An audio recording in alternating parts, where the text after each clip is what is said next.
Readings from the Liturgical Year by Dom Prosper Guéranger.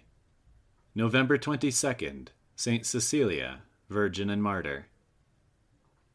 Caecilia, a Roman virgin of noble origin, was brought up from her infancy in the Christian faith, and vowed her virginity to God. Against her will, she was given in marriage to Valerian, but on the first night of the nuptials she thus addressed him: "Valerian, I am under the care of an angel, who is the guardian of my virginity. Wherefore beware of doing what might kindle God's wrath against thee." Valerian, moved by these words, respected her wishes, and even said that he would believe in Christ if he could see the angel. On Caecilia telling him that this could not be unless he received baptism, he, being very desirous of seeing the angel, replied that he was willing to be baptized. Taking the Virgin's advice, he went to Pope Urban, who on account of the persecution was hiding among the tombs of the martyrs on the Appian Way, and by him was baptized. Then returning to Caecilia, he found her at prayer, and beside her an angel shining with divine brightness. He was amazed at the sight, but as soon as he had recovered from his fear, he sought out his brother Tiburtius, who was also instructed by Caecilia in the faith of Christ, and after being baptized by Pope Urban, was favored like his brother with the sight of the angel.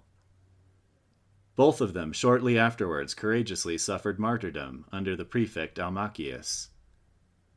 This latter next condemned Caecilia to be apprehended, and commenced by asking her what had become of the property of Tiburtius and Valerian.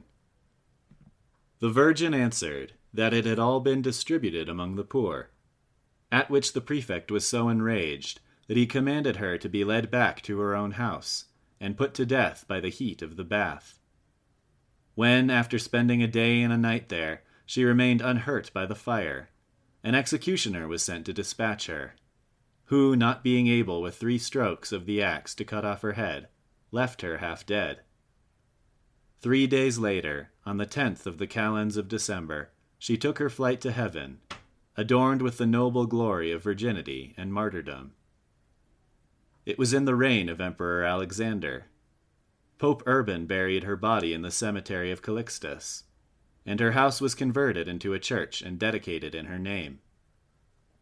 Pope Pascal I translated her body into the city, together with those of Popes Urban and Lucius, and of Tiburtius, Valerian, and Maximus, and placed them all in this church of St. Caecilia. It would need the language of angels worthily to celebrate thy greatness, O Bride of Christ, and we have but the faltering, timid accents of mortals and sinners. O Queen, who standest at the King's right hand, clad in the vesture of gold of which the psalmist sings, look down upon us with a favorable eye, and deign to accept this offering of our praise, which we lay on the lowest step of thy lofty throne. We make bold to join thereto a prayer for the Holy Church, whose humble daughter thou was heretofore, as now thou art her hope and her support. In the dark night of this present life, the bridegroom is long a-coming. In the midst of this solemn and mysterious silence, he suffers the Virgin to slumber, till the cry shall announce his arrival. We honor the repose earned by thy victories, O Caecilia, but we know that thou dost not forget us, for the bride says in the canticle, "I sleep, and my heart watcheth."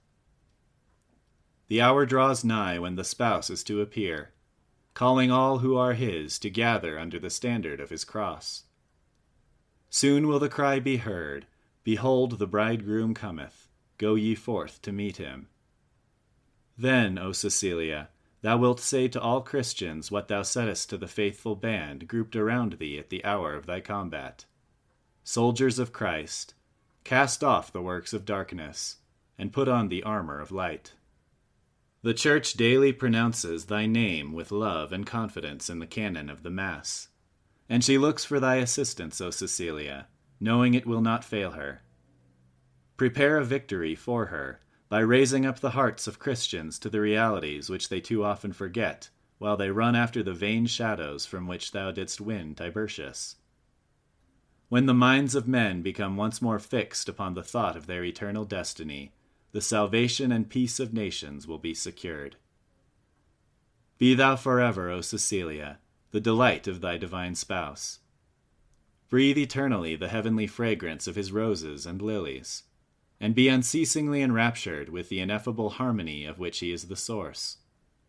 From the midst of thy glory thou wilt watch over us, and when our last hour draws nigh, we beseech thee by the merits of thy heroic martyrdom, assist us on our deathbed. Receive our soul into thy arms, and bear it up to the everlasting abode, where the sight of the bliss thou enjoyest will give us to understand the value of virginity, of the apostolate, and of martyrdom.